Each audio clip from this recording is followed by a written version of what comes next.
We're back with another episode of Don't Drink the Milk. This time we're looking at something that's featured in some form or other in societies around the world for centuries. The idea of crime, punishment, and prisons. Here we go.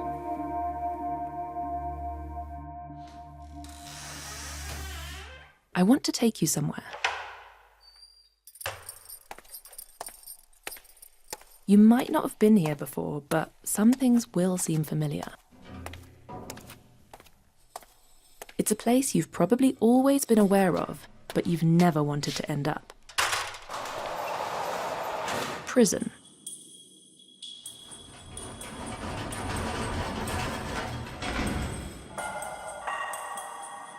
Have you ever stopped to think, what's the purpose of this place? Is it retribution? Kind of punishment for punishment's sake. Somebody deserves to be punished for the wrong that they've committed. Deterrence? Basically scare people so they no longer want to commit crime, or that other people watching don't want to commit crime. Incapacitation? Removing the person's ability to commit crime, in this case by taking them out of society. Or rehabilitation? Trying to figure out what is, quote, wrong with the person, and then trying to, again, quote, fix them by giving them, whatever tools it is that they need to not want to commit crime in the future. Who are prisons actually there to serve?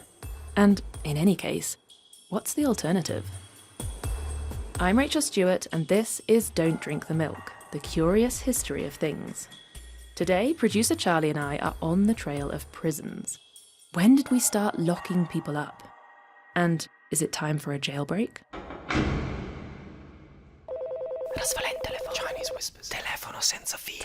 Kulaktan kulak. Испорченный телефон. Russian scandal. Don't drink the milk. In general, I've always kind of been afraid of institutions. And so even now when I go to Eastern State Penitentiary, it's that same sort of feeling of just oh my God, this place gives me the creeps. I'm in awe of it, but I'm also just oh, this is just, there's something about it that I just, heebie-jeebies. Even though real-life prisons kind of freak Ashley Rubin out, she's devoted a large chunk of her life to studying them. Ever since her first class on the history of crime and punishment in her sophomore year of university. I'm a professor at the University of Hawaii at Manoa in the Department of Sociology. Before she became a walking encyclopedia for prisons, Ashley assumed they'd just been a feature of society since time immemorial. In fact, before bed as a child, she used to pray that all bad people go to prison, because that just seemed like the obvious place for them to go. So, like everybody else, I thought prisons were something that we just always had. But we haven't. The very first prison was Massachusetts in 1785, followed by Ginneken in 1790 and Pennsylvania in 1794. We had been locking people up for centuries before this, yes, but not always in prisons. Because jail and prison are kind of different. Basically, jails are supposed to be short-term, and prisons. I define prisons as places that we punish people convicted of usually serious crimes, but definitely crimes, for long periods of time. And if you use that definition, then basically prisons emerged about after the American and French Revolutions, and especially in the United States after the American Revolution. There's actually some emerging research that ancient Rome had prisons too. But for whatever reason, they didn't last. And for most of Western history, putting people away for long periods of time wasn't used as a punishment. But as we know, life back then was hardly a picnic. So what did they do? Corporal and capital punishment were kind of the dominant forms of punishment. Corporal punishment being painful physical stuff and capital punishment being execution of some kind. Capital punishment in the American colonies and then in the new United States, the dominant form was hanging. In other places, especially in Europe, you could get much more torturous-based punishments, including things like boiling, burning, stoning to death, like being crushed under stones, like really gruesome executions. Then when it came to the corporal stuff, it wasn't as fatal, but it definitely got gruesome too. Branding and whipping were common corporal punishments, as was time spent in the pillory or the stocks, which are these wooden devices where your head would be kind of embedded between two boards along with your hands. And in some cases, your feet would be in a separate set of boards. So either you'd be forced to stand or forced to sit. And you'd be essentially in the town square being exposed to the derision of, whoever wanted to stop by and make fun of you, scold you, and throw fruit at you or stones. So those were our kind of main forms of punishment. Oh, also cutting off hands, ears. It sounds pretty extreme, but in many ways, Ashley says life back then was extreme. Life was a lot more violent and fatal for people at the time. It was also pretty normalized. This is just what you would do, in the same way that, prison is kind of normal to us today. Nonetheless, more and more people weren't okay with it. Over time, people did increasingly start having problems with these punishments and start to be uncomfortable with it, partly because religious ideas were changing, partly because the Enlightenment happened, partly because our ideas about our rights and our relationship to the state was also changing. Religion, the Enlightenment, the novel idea of human rights. All of these things were an important part of paving the way for a new system of punishment to emerge. So on the one hand, you have this growing concern about capital and corporal punishments for a variety of reasons, humanitarian reasons, but also kind of practical concerns. So jurors and in some cases judges and in some cases private prosecutors were less comfortable bringing these cases or finding somebody guilty or insisting on the case in the first place because they thought, well, the crime was just a property crime or it was kind of a minor crime or this is the person's first offense. I really don't want them to get executed for this. People increasingly started to feel that killing someone for stealing, for breaking and entering, or not paying a debt was kind of an overreaction. And if it was supposed to deter other people from committing crime, well, that wasn't working either. As much as it might work on people who would otherwise be law-abiding people, a lot of times the people who are not law-abiding, it's not going to work on them. A lot of times they're committing crimes that are not really about a rational cost-benefit analysis of, if I do this, I will get this really bad punishment. So you have a lot of people just saying, our punishments don't work. There was also a growing chorus of dissatisfaction with jails. Because remember, jails did exist for short-term stints. Everyone was thrown in together, young and old, so people used to call them schools of vice, where young'uns could learn the tricks of the trade from seasoned crims. They were also usually privately owned and prone to corruption. Plus, jails tended to be extremely dirty and unsanitary. Basically, big, gross dungeons of disease. And so there's this big movement to reform the jails. The people who didn't like capital and corporal punishment for various reasons, and the people who thought jails were doing more harm than good to society, came together and kind of said, here's a solution. Enter long-term confinement in purpose-built prisons. Which, weirdly enough, greatly excited many people. So one big aspect of early prisons was that people could tour the prisons. So especially the first generation of prisons that emerged in the 1780s, 1790s, they became tourist attractions. So you would buy tickets to go in and you could see these facilities because they were seen as these modern marvels, these wonderful Enlightenment innovations. But even back then, not everyone was convinced. There was a lot of concern about what happens when you put people in prisons behind closed doors. People would no longer be punished for their crimes in public. Behind closed doors, it might be too harsh. It might not be harsh enough. Either way, it was seen as undemocratic. And some people were scared about how the authorities might abuse this system. Plus, people were asking, what's actually crueler and more extreme? Whipping people, branding them, killing them, or locking them away in prison? Some people worried that the prison was more extreme than capital punishment, which is, of course, a debate that continues today.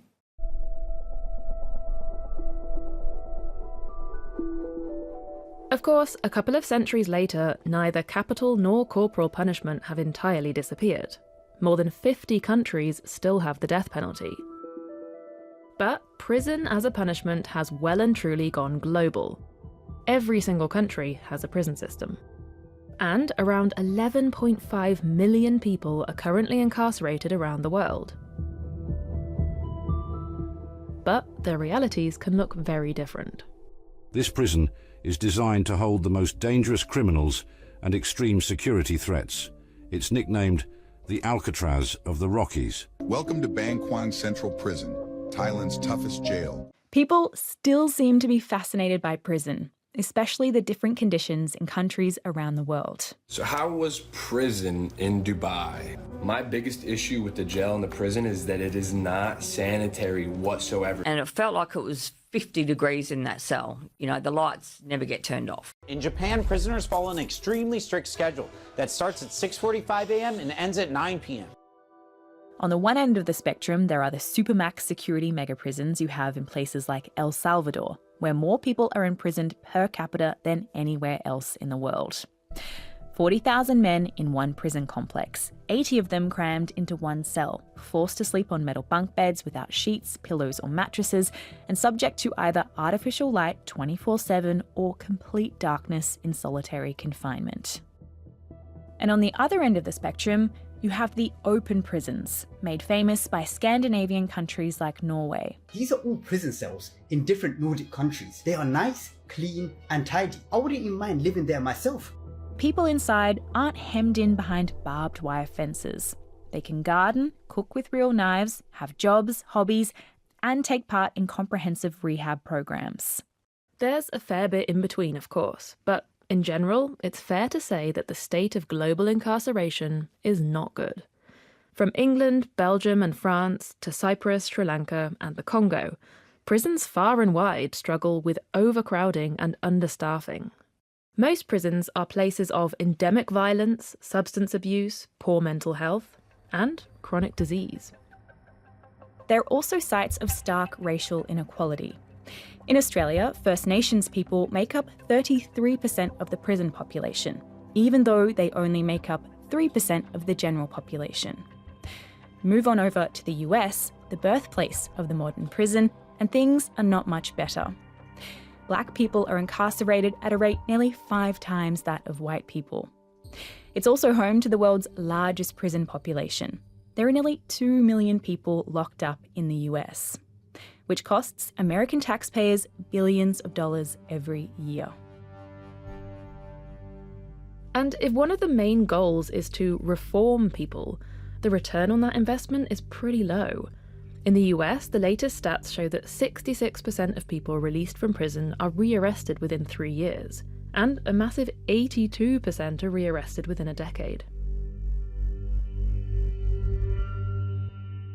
You're pushed out of school and prepared for a life of incarceration. You know, prison is going to be in your future, and they started by removing you from your peers, getting kicked out of class, getting suspended, expelled. And a lot of kids who are suspended or expelled, they have a lot more time on their hands to be up to no good. So it kind of just kills your self-esteem, your motivation, your drive, and lets you know, look, I'm no good. I'm not meant to be a normal part of society. Omari Amili was one of many young black boys to end up in the so-called school-to-prison pipeline. He grew up in poverty in Washington state. We were living on welfare, you know, and just trying to get by the way we could, kind of trapped in survival mode. He cycled through 15 different schools, through foster homes and homeless shelters. He grew up with 3 of his 5 sisters, and his mum and dad, like most adults in his life, were hooked on crack cocaine. Whether it was their friends or aunties, uncles, I was just surrounded by kids who weren't quite being cared for due to their parents' addiction to crack cocaine. It was rough. It was rough for me growing up, and I had to engage in activities to support myself that no young kid really should have to do. Activities like shoplifting, for clothes, for food, things that were often lacking at home. Eventually, at the age of 21, once Omari had 2 kids of his own, he found a way to make money fast. I didn't really know what crime I was committing, but I knew it was illegal. I knew what I was doing wasn't right. Bank fraud. I looked at it like, oh, my victim's the bank. They got all kinds of money. So I didn't really look at it like I was harming people. And I thought that it was my way out of my circumstances. Instead of setting him free from the poverty, addiction and neglect of his upbringing, though, it sent him to prison. Omari spent almost 2 years behind bars.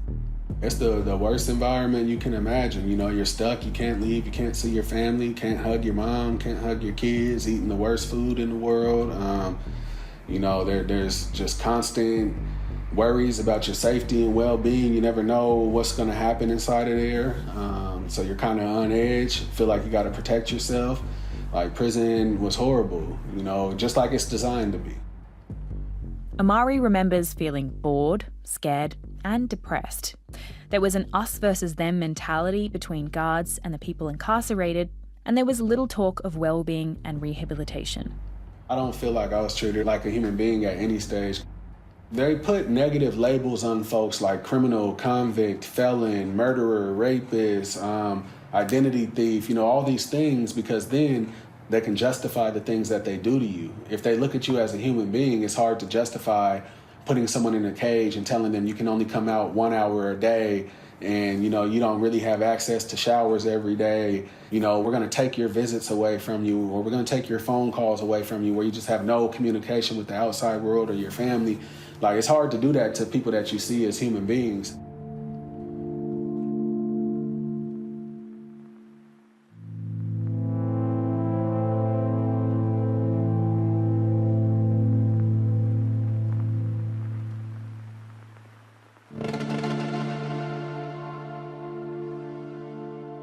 This is one person's experience inside, in the place where modern-day prisons were invented.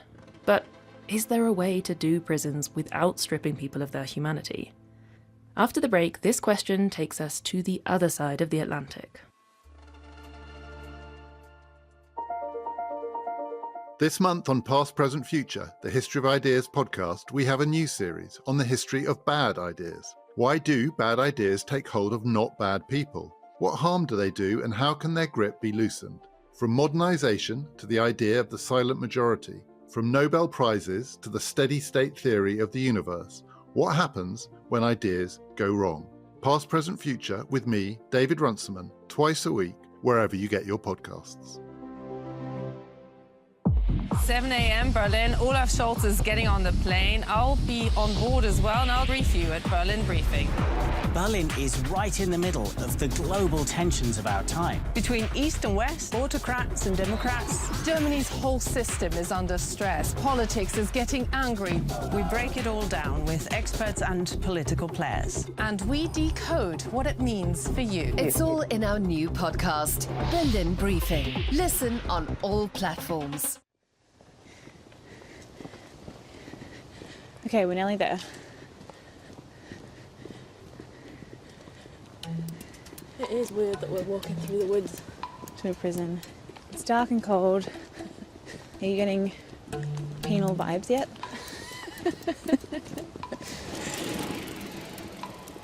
It's like creepy and fancy at the same time, so far. It's cool. Yeah.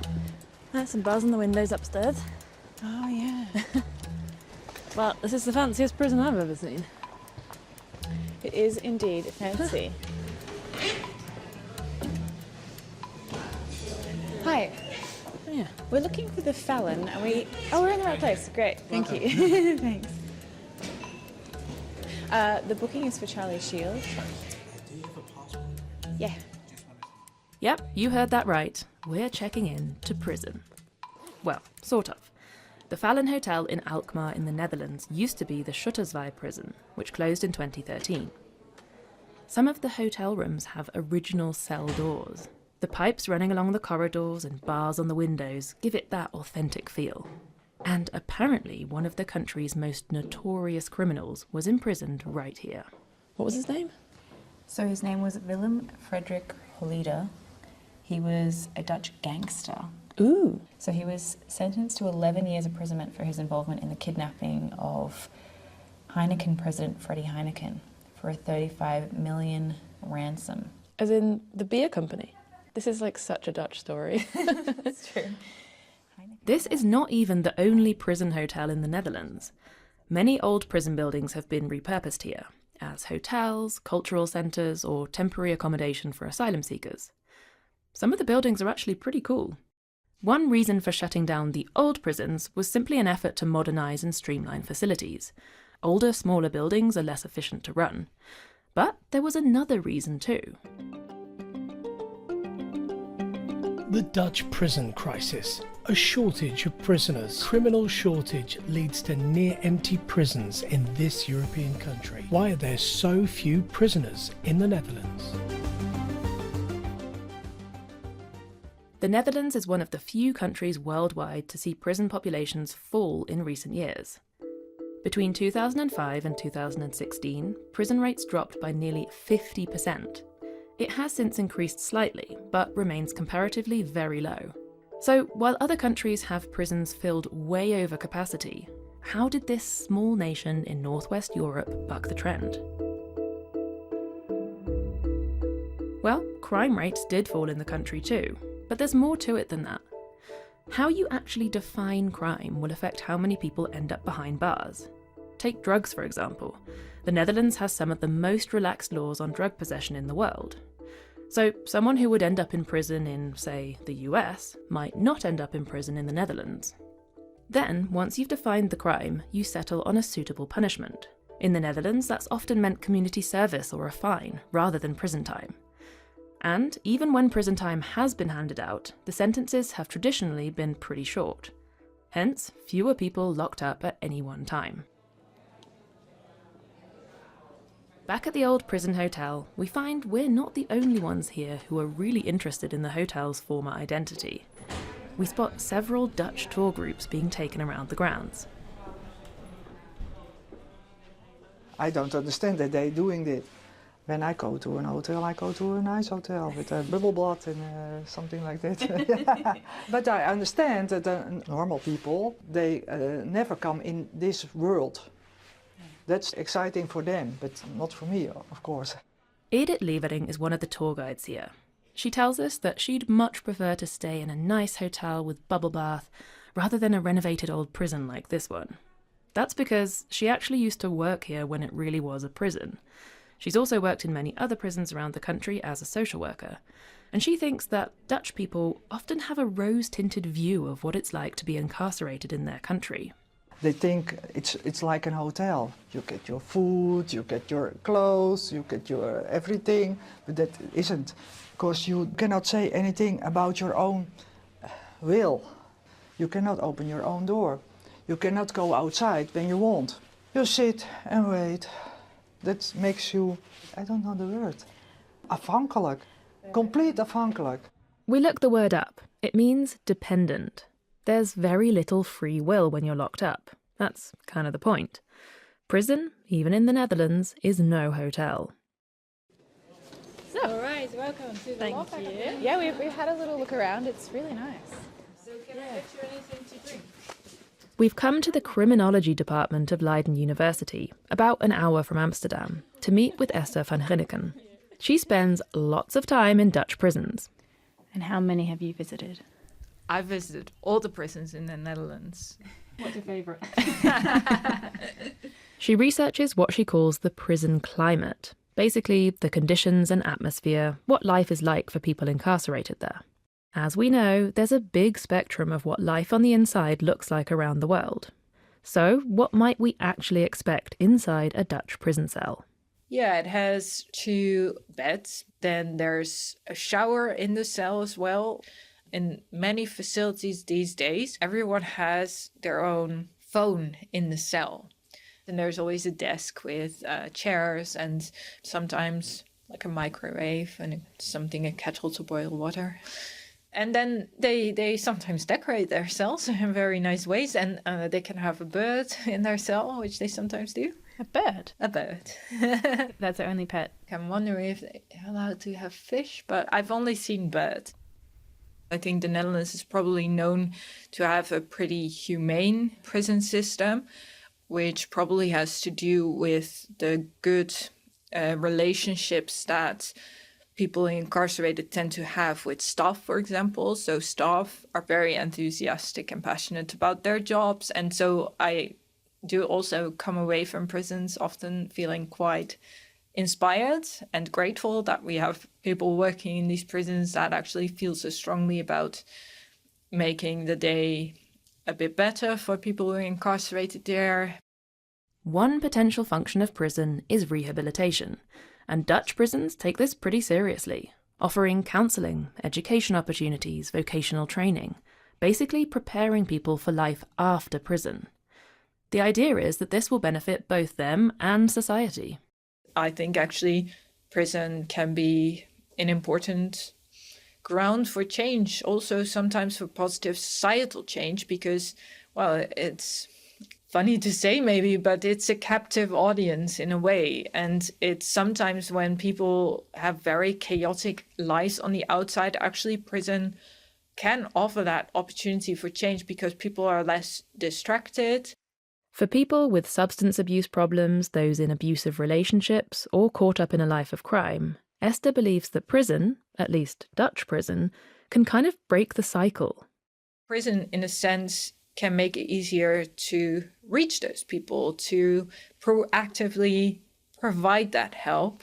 So I think if we see prison maybe as more of a societal responsibility to repair some of the problems that, and maybe inadequate systems have sometimes caused, or sometimes it can be due to family circumstances that people have ended up on the margins of society, we should see it as a responsibility to pull back people into society.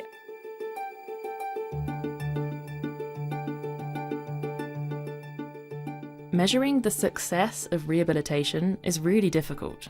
Prison populations have gone down here, but reconviction rates haven't changed drastically. They're around 45% in the first 2 years after release. But Esther told us that she got to know many people who did personally benefit from the opportunities offered to them in prison.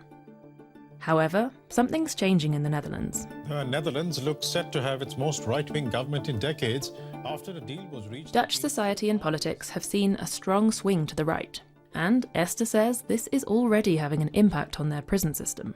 Yes, I think the relationship between sort of the more right-wing populism and the demand for more punitive sentencing, it kind of goes hand in hand, right? Because it's traditionally something that is claimed by the right wing, sort of more law and order, more stricter sentencing. So that's very much a sort of trend, both in the politics and in the public domain.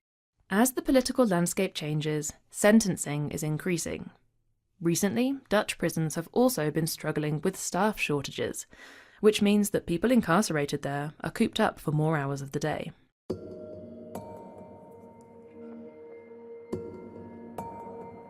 So, Dutch prisons might be more humane than most, and have a stronger focus on welfare. But they're not immune to problems. That goes for prison systems in Scandinavia too. You know, the ones in countries like Norway and in Finland, famed for being free-range and all-inclusive. There's a lot of misunderstanding about how those prisons work and even how they work in their own country, and also like what's necessary for them to work. Prison history sociologist Ashley Rubin says that despite all of the positive press, these more progressive, open prisons where people are given more freedom aren't as common as you might think. The open prison model is actually a minority within these countries. It's the one that gets a lot of attention. So a lot of times, there are documentaries that focus on these differences. That's not the model prison in these countries. That's basically a low security prison. They still have high security prisons. They actually have supermax prisons just like we do. And in any case, this isn't some straightforward, one-size-fits-all prison system. First of all, a big part of the reason why some countries have successfully built some kinder-looking prisons is because traditionally their societies look different than bigger, more diverse countries like the US. Their demographics are very different from ours. People are much more likely to support kind of lenient, kind of liberal-seeming punishments when they think that the person experiencing the punishment is somebody like them. Oftentimes that means demographically like them, culturally like them, and so on. And a lot of times people are not comfortable with that when it's somebody who's seen as an other. If you can see yourself in prison, you're more likely to want the conditions to be better. The Scandinavian-style prisons work really well in Scandinavian countries where, they're oftentimes targeted towards people who look like the kind of the stereotypical version of a Scandinavian person. as the immigrant population increases, especially the immigrant community of color and especially like Muslim heritage people, that increasingly is making people more kind of oppositional towards these punishments. And so that's becoming a problem. As Scandinavian countries also deal with changing demographics and politics, they're beginning to struggle with more issues like overcrowding and public pressure for harsher sentencing. But these nations do tend to have lower crime rates, and that's where people can get confused. So people think we can just transplant these prisons in the United States and suddenly it's going to fix, our crime problem. There are so many layers of misunderstanding about like why that's not going to work. And inevitably people are going to be disappointed. That's because a better resourced prison is also not a ticket to solving crime, Ashley says. So there are a lot of things we could be doing to reduce crime that basically have nothing to do with punishment. There are other things like just social policies. And a lot of times these are things that they do in a lot of Northern European countries where we look at their punishment system and we say, oh, like their punishment system is so effective, but it's not their punishment system, it's their social system. Social policies like healthcare, child support, affordable education, a decent minimum wage, mental health support, and stable housing. Basically, providing a strong social safety net that makes life easier for people and harder for them to fall through the cracks if they're born into disadvantage. Policies that countries in Northern Europe, like the Netherlands, Norway and Finland, tend to have in spades, and that the US has long struggled to realise. All of these things are actually, pretty effective at reducing crime. It's just they're things that, at least in the United States, a lot of people don't necessarily see the value of doing, or they kind of don't like the idea of just giving things out kind of undeserved. But at the end of the day, it's in our self-interest to do these things because it would make us so much safer from crime.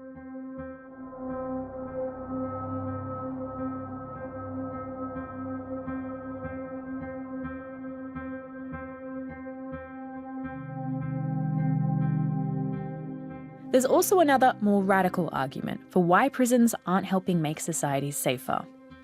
And that is, they were never supposed to. Prisons are functioning exactly as designed, right? Erica Miners is a writer, an organiser and professor of educational policy and gender studies at Northeastern Illinois University in Chicago.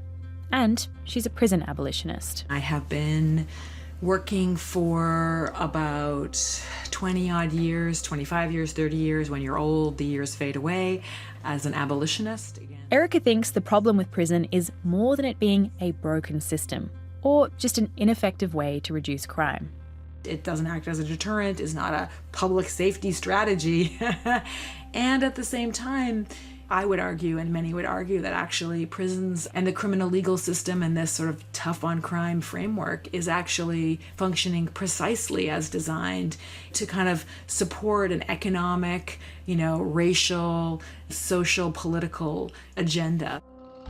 Many people, including Erica, argue that prison and policing in the US are not fundamentally about protecting society, but about social control. That, historically, they've purposely been used to dehumanise and take away freedoms from certain groups of people.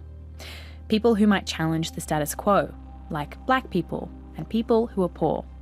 And this starts with what we even consider to be a crime. Not everything that is criminalised is harmful or violence, and not everything that is violent or harmful in our lives is criminalised.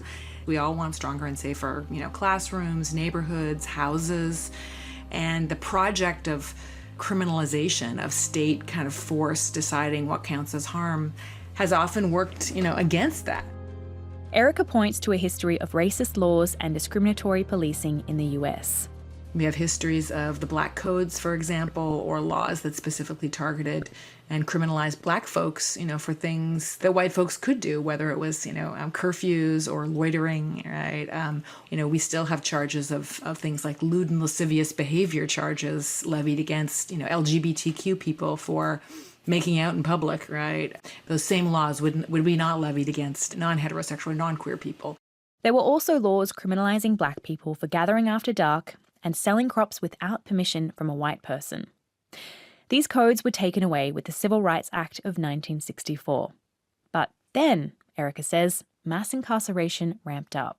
We engaged in a prison expansion building project in the United States at a precise moment when there was a deep backlash against the limited gains of Black power movements. After the revolutionary Black Power movement of the 1960s and 70s, the US went from building 4 prisons per year in rural America to 16 per year in the 1980s and 25 per year in the 1990s. Those prisons situated in rural communities weren't situated there accidentally. It wasn't like somebody had a dartboard and was like, oh, this is where we should build a prison. It wasn't that was arbitrary or just kind of a whim decision, but that was something that rural communities, downstate communities wanted. That was something that white communities wanted, an expansion of police forces because of fears of social unrest. And, social unrest, a code word for, communities of color demanding equal access to, services and full humanity. You want to join me here? Won't you be seated, please, ladies and gentlemen? Come on, Dr. Jaffe. One key tool used to target Black people and incarcerate them has been the war on drugs. I would like to summarize for you the meeting that I have just had with the bipartisan leaders, which first took off in the early 1970s under President Nixon. I began the meeting by making this statement, which I think needs to be made to the nation. America's public enemy number one in the United States is drug abuse. In order to fight and defeat this enemy, it is necessary to wage a new all-out offensive. One of Nixon's top advisors later described it as a political tool to fight blacks and hippies. And it worked. In 1970, the Black incarceration rate was 600 people per 100,000. By the year 2000, that figure had tripled. Nowadays, the stats show an equal rate of drug use among Black and white Americans. But Black people are still 6 times more likely to be incarcerated for drug-related offences. The fallout of the war on drugs has been devastating and far-reaching, and will be felt for generations to come. Omari Amili tells us his own family was directly impacted.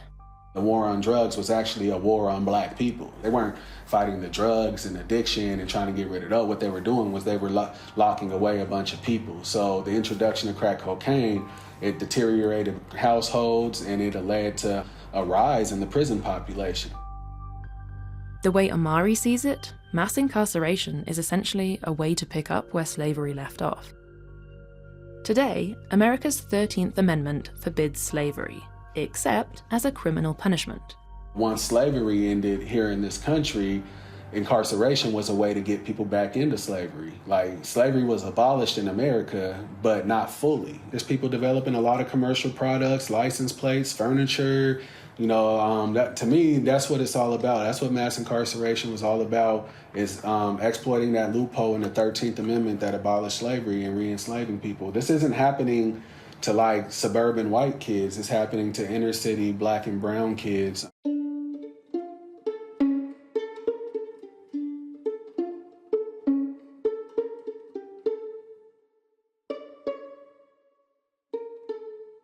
There's this term a lot of people like Erica use that touches on this idea of prison being a business of sorts.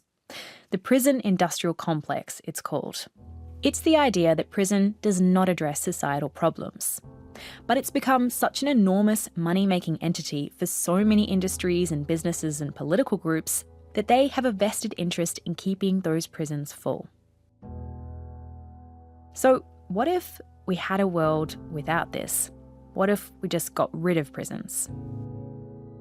There's a whole movement for prison abolition, and it's got a long history.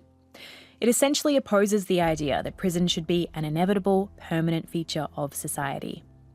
Prison abolition means different things to different people, but generally it's more complicated than simply freeing all incarcerated people and shutting down all prisons tomorrow.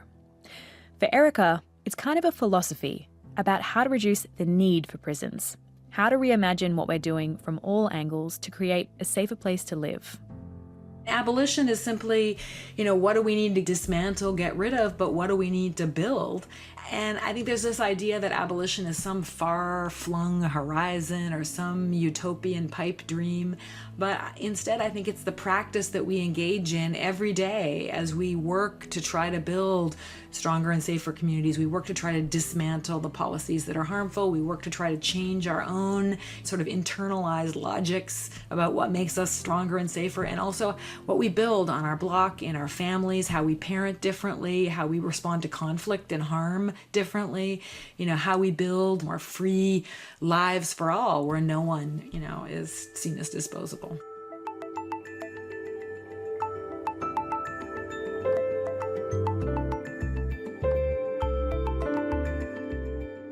Omari Amili managed to break free of the cycle. Once he got out of prison, he stayed out. Knowing I had children, I didn't want to go back to prison. I didn't want to abandon them and neglect them, like what had been done to me repeatedly and like what I had done to them when I had been incarcerated. So I chose education. Now he works with young people coming out of the prison system, trying to help them onto a similar path. While he's not exactly sure what the right alternative would be, he is sure that the prison system we've got is not the answer. The role of prison is to punish, to remove you from society, to disrupt. And just having that background, the conviction history, it serves to do even more damage once you release from prison. So not only are we going to punish you by incarcerating you, when you release, we're going to make sure it's going to be hard to find a house. It's going to be hard to find a job. It's going to be hard to, reintegrate back into society. I hear some people who say, look, I needed to be removed from society in order to get clean and sober and to be removed from negative peer groups.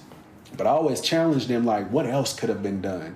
Where else could you have gone where you can get clean and sober and be removed from these peer groups? Because I just hate to have anyone give prison credit for what they've accomplished.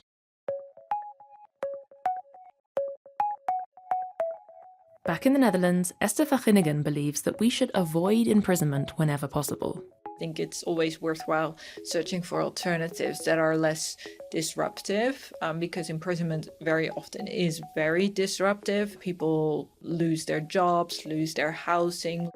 Children lose their parent because they temporarily go to prison. So if those things can be avoided, I would be in favor of it. But sometimes we think a prison sentence is the only appropriate sentence. And in that case, I think to recognize that the incarceration itself, taking away people's liberty, autonomy to a great extent, that is the punishment. And we should try to minimize and actually repair many of the other harmful effects of imprisonment, but also repair the factors that can contribute to a person's offending that maybe we as society bear a bit of responsibility for as well.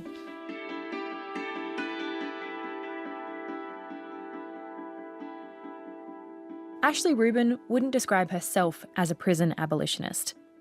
But she does wonder, after so many decades of research showing all the ways in which prisons fail us, why we're still using them. We just keep trying the same thing over and over again, and we keep thinking the outcome is going to be different, in part because we just always ask the prison to do too much. It's a limited facility, and we have to understand that it can only do certain things. And so one of the things I try to do in my research is really kind of move the conversation away from punishment, because basically we've tried all of this before. We have a lot of the same goals over and over again, and they keep failing in pretty much predictable ways. Any surprises for you there? If you're looking for some more curious historical tales, then listen to the other episodes in the Don't Drink the Milk playlist. And don't forget to subscribe to DW History and Culture. Chinese whispers. Telefono senza fili. Telephone.